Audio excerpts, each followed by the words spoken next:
Hi guys, this is Mrs. Lyons. Today we're going to continue talking about chemical equations, specifically how we balance chemical equations. And before we get into balancing them, we have to understand that there's a reason why we balance chemical equations. And the reason is called the law of conservation of matter, which says that basically matter cannot be created or destroyed.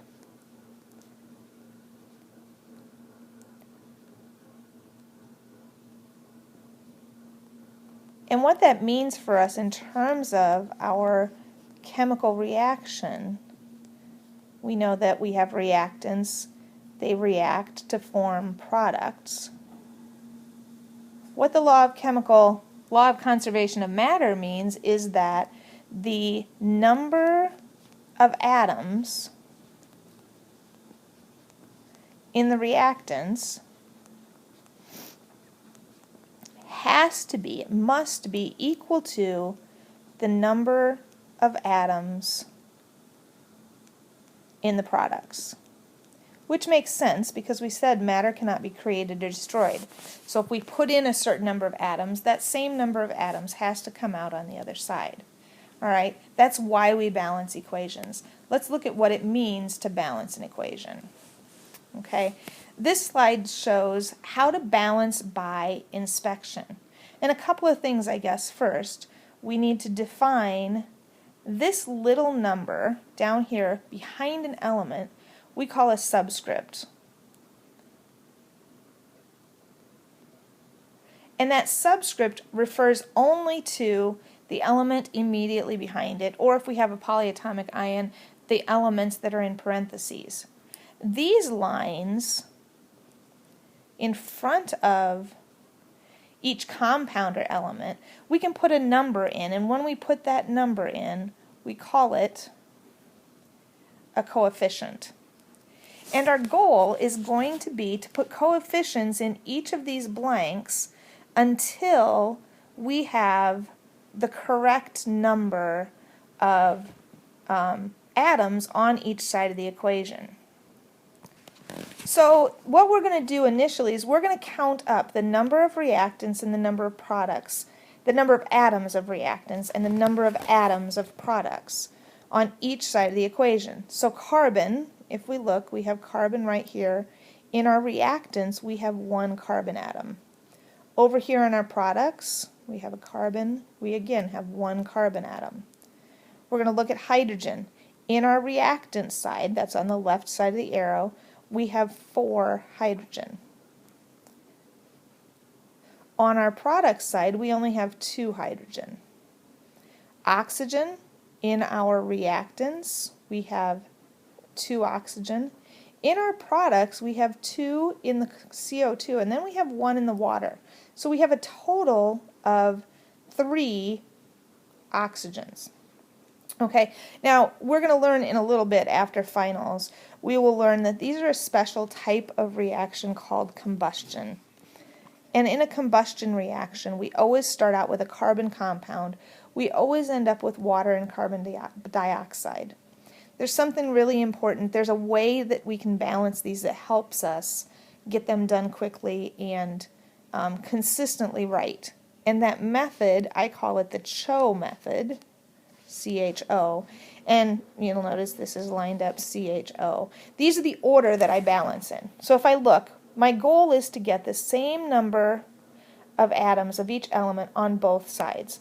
So carbon is already balanced. I have 1 in my reactants, 1 in my products. Hydrogen, however, I have 4 hydrogens in my reactants, only 2 in my products. So what that means is I have to put some number, a coefficient here, that will give me enough hydrogens so that they're balanced. Now if I put a 2 here, now I have 2 times 2 for a total of 4 hydrogens, right? Now notice what I also did there though. If you remember, this coefficient is going to multiply by the whole compound until we get to the plus sign. So not only do I have 4 hydrogens, but I also have 2 oxygens here, 2 oxygens here, for a total of 4 oxygens. Okay, so let's look. Our carbon is balanced, our hydrogen is balanced, our oxygen is not balanced. I have 2 on the reactant side, 4 on the product side.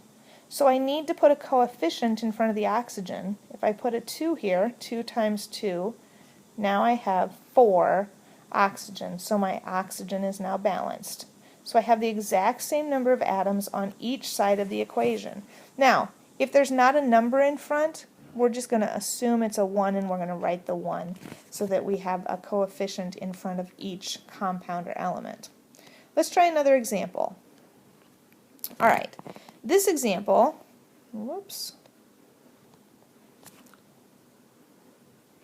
this example has a polyatomic ion in it.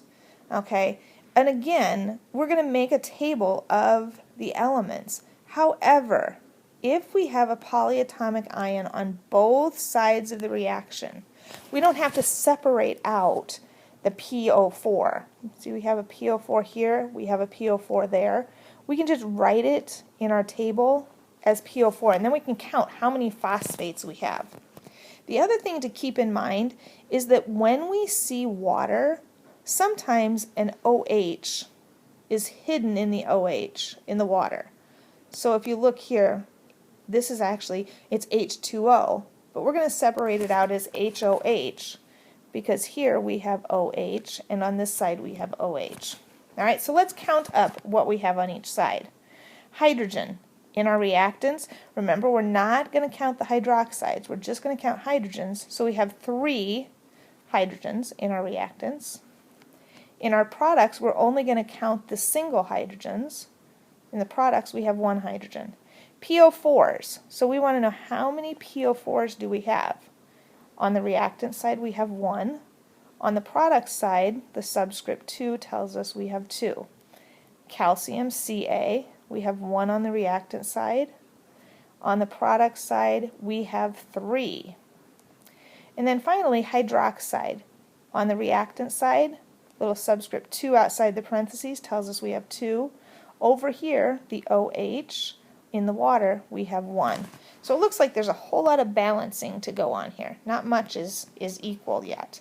But we're going to kind of start, and it doesn't matter where you start, just pick something and start. Okay, so I'm going to start with hydrogen since it's at the top. I have 3 hydrogen over here. Over here I only have 1. So I need to get 3. I can do that by putting a 3 there. That gives me 3 hydrogen.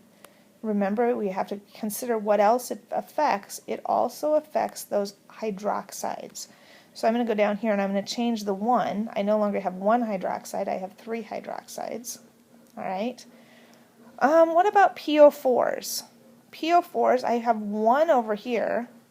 I have 2 PO4s over here. So that means in order to get this to equal, I have to put a 2 here. All right, so now I have 2 PO4s. But what else did I change? I changed the hydrogen. So remember it's H3. So now I don't have 3 hydrogens, I have 6 hydrogens. Okay, so I'm kind of going backwards here. If you notice, I've got my PO4s to equal, but what happened? I've now got 6 hydrogens and 3 hydrogens. Let's just keep going and see if we can get this to work out as we go. Calciums. I've got 1 calcium in my reactants, 3 calciums in my products. So I'm going to have to put a coefficient of 3 here. That'll give me 3 calcium. How many hydroxides?